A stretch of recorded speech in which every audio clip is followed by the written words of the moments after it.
কথায় বলে কারোর জন্য গর্ত করলে সেই গর্তে নিজেকেই পড়তে হয়। যাই হোক, সবসময় সমতা বজায় রেখে চলা উচিত। নিজের জন্য যা, অন্যের জন্য সেটাই কল্পনা করা উচিত।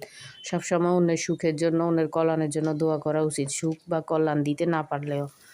কেমন আছেন সবাই? আশা করি সবাই ভালো আছেন। আসসালামু আলাইকুম। এই তো আজকে একটা লং ভিডিও নিয়ে চলে আসলাম। এখানে আজকে আমি রান্না করব শুটকির তরকারি। আমার শ্বশুরবাড়িতে আমার শাশুড়ি, আমার হাজব্যান্ড, এরা মানে পরিবারের সদস্যরা শুটকির তরকারি খেতে পছন্দ করে বিধায় প্রায় রান্না করা হয়। আমি কিন্তু বাবার বাড়িতে খেতাম না, এখানে এসে রান্না করে খাইতে খাইতে এখন অভ্যাস হয়ে গেছে। এখন আমারও নিজের ভালো লাগে। যাই হোক, এই যেহেতু কাঁঠালের সিজন, কাঁঠালের বিচি আছে, এটা দিয়ে অ্যাজ ইউজুয়াল রান্না করা হয়।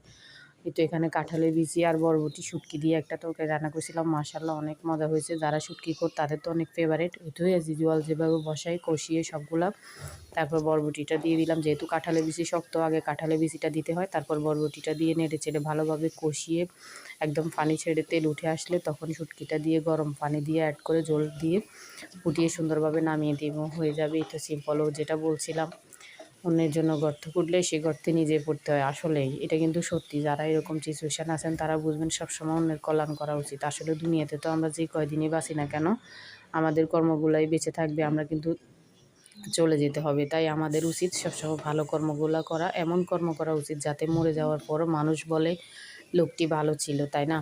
অন্যের জন্য, অন্যের অকল্যাণ, অন্যের ক্ষতি, এগুলো করে আমাদের নিজেরই ক্ষতি। এটা কিন্তু আমরা বুঝি না, তারাই বুঝে যারা এই পরিস্থিতির সম্মুখীন। এই তো কথা বলতে বলতে আপনাদেরকে জ্ঞান দিচ্ছি।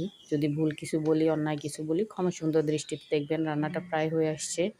আর যারা কষ্ট করে ধৈর্য ধরে আমার বকবকানিগুলো শুনছিলেন তাদের জন্য অনেক দোয়া রইল।